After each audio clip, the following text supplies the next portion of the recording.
Hello students, welcome to EPS English. और आज हम बात करेंगे आर्टिकल ए या एन के प्रयोग के बारे में, यानी use of article a or an. तो इसके अंतर्गत जो सबसे पहला रूल है वो क्या है? ए का प्रयोग उन काउंटेबल नाउन्स के पहले होता है जिनका फर्स्ट लेटर व्यंजन यानी कॉन्सोनेंट हो तथा उनका उच्चारण जो है कॉन्सोनेंट के साउंड से हो। फॉर एग्जाम्पल जैसे a dog, a cat, a bat, a boy, a table आदि। तो इन सभी एग्जाम्पल्स में हम देख रहे हैं, जैसे अगर हम डॉग की बात करें, डॉग क्या है? यहाँ पे काउंटेबल नाउन है और डॉग का जो फर्स्ट लेटर है वो क्या है? डी है। डी क्या है? डी कॉन्सोनेंट है यानी व्यंजन है और डॉग का उच्चारण भी कॉन्सोनेंट के साउंड से हो रहा है। तो इसीलिए डॉग से पहले हमने इंडेफिनिट आर्टिकल ए का प्रयोग किया है। अब हम बात करेंगे रूल नंबर 2 की। रूल नंबर 2 क्या है? इंडेफिनिट आर्टिकल एन का प्रयोग उन वर्ड्स के पहले होता है जिनका फर्स्ट लेटर कॉन्सोनेंट हो यानी व्यंजन हो तथा जिनका उच्चारण हिंदी के स्वर वर्ण से हो। तो वहाँ पे हम इंडेफिनिट आर्टिकल एन का प्रयोग करेंगे, यानी वे वर्ड्स जिनका फर्स्ट लेटर कॉन्सोनेंट हो यानी व्यंजन हो तथा इन वर्ड्स का जो उच्चारण हो वो किससे हो? हिंदी के स्वर वर्ण से हो। तो वहाँ पे हम इन वर्ड्स के जस्ट पहले इंडेफिनिट आर्टिकल एन का प्रयोग करेंगे। फॉर एग्जाम्पल जैसे ऑनेस्ट मैन। ऑनेस्ट मैन के पहले हमने इंडेफिनिट आर्टिकल एन लगाया। एन क्यों लगाया? क्योंकि ऑनेस्ट मैन में जो फर्स्ट लेटर है ऑनेस्ट का वो क्या है? एच है।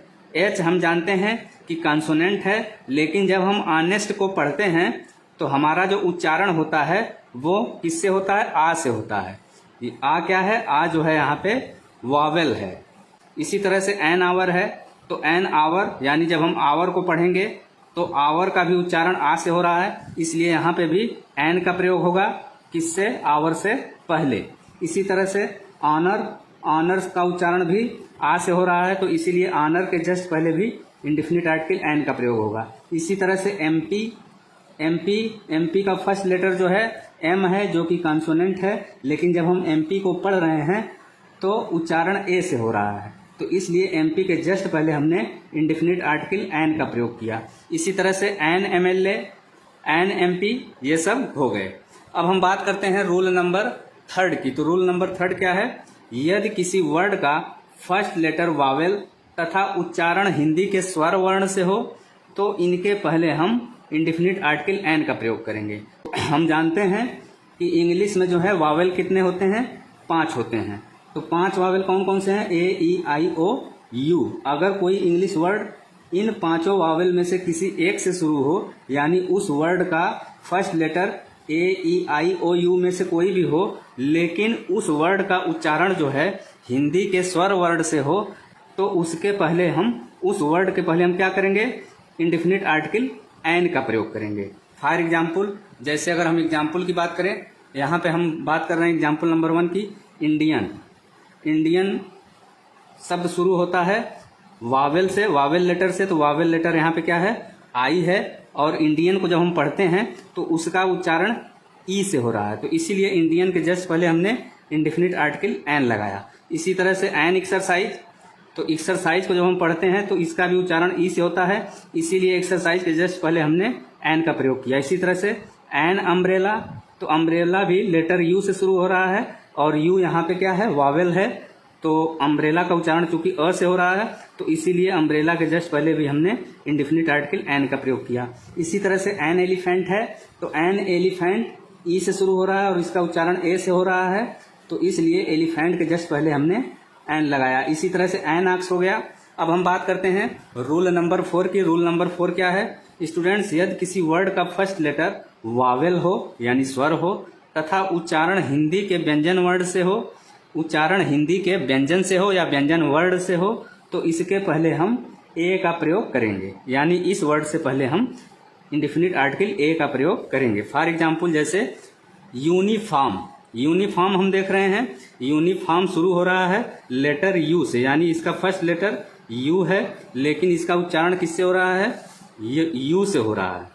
इसका उच्चारण यू से हो रहा है, तो यू क्या है? हिंदी में व्यंजन की ध्वनि को हिंदी में व्यंजन की ध्वनि क्या है, यू है। तो इसीलिए यूनिफॉर्म का उच्चारण यू से हो रहा है, तो इसीलिए यूनिफॉर्म के पहले हमने इंडेफिनिट आर्टिकल ए का प्रयोग किया है। लेकिन इंग्लिश में यू क्या है, यू इंग्लिश में वावेल माना गया है। इसी तरह से अब हम बात करेंगे यूरोपियन की। तो यूरोपियन किससे शुरू हो रहा है, ई से शुरू हो रहा है। ई क्या है, वावेल है, लेकिन यूरोपियन का उच्चारण जो है ये भी यू से हो रहा है।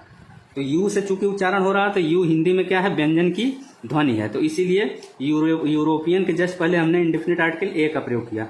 इसी तरह से यूटेंसिल, इसके भी पहले ए का प्रयोग होगा। इसी तरह से यूनियन, यूनियन के पहले भी ए का प्रयोग होगा।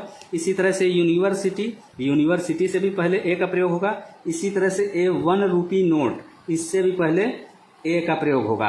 1 किससे शुरू हो रहा है, ओ से शुरू हो रहा है, और ओ यहाँ पे वावेल है, लेकिन चूंकि हम इसका उच्चारण व से कर रहे हैं, यानी 1 रूपी नोट, तो व से जब उच्चारण होगा तो वह जो स्वर है, वह जो ध्वनि है, ये किसकी है, ये व्यंजन की ध्वनि है। तो इसीलिए 1 रूपी नोट से पहले हमने ए का प्रयोग किया। इसी तरह से अब हम लास्ट में बात करेंगे। लास्ट में क्या है, रूल नंबर 5। तो आइए हम समझते हैं रूल नंबर 5 क्या है। स्टूडेंट्स, इंडेफिनिट आर्टिकल ए का प्रयोग नंबर या क्वांटिटी का बोध कराने वाले एक्सप्रेशंस में भी होता है। फॉर एग्जाम्पल, जैसे a lot of, a lot of मतलब होता है बहुत ज़्यादा, तो ए लॉट ऑफ में ए का प्रयोग हुआ है। इसी तरह से a great many of, a great many of का मतलब होता है बहुत सारे, तो इसमें भी ए का प्रयोग हुआ है। इसी तरह से ए ग्रेट नंबर ऑफ, यानी एक बड़ी संख्या, तो इसमें भी ए का प्रयोग हुआ है। इसी तरह से ए ग्रेट डील ऑफ, एक बड़ा सौदा, इसमें भी ए का प्रयोग हुआ है।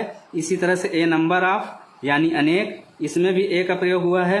इसी तरह से ए लार्ज नंबर ऑफ, यानी बड़ी संख्या में, इसमें भी ए का प्रयोग हुआ है। इसी तरह से ए गुड मेनी ऑफ, बहुत सारे, इसमें भी ए का प्रयोग हुआ है। तो स्टूडेंट्स, ये था आज का वीडियो। अगर वीडियो आपको अच्छा लगे तो वीडियो को लाइक करें, शेयर करें, साथ ही चैनल सब्सक्राइब करना न भूलें।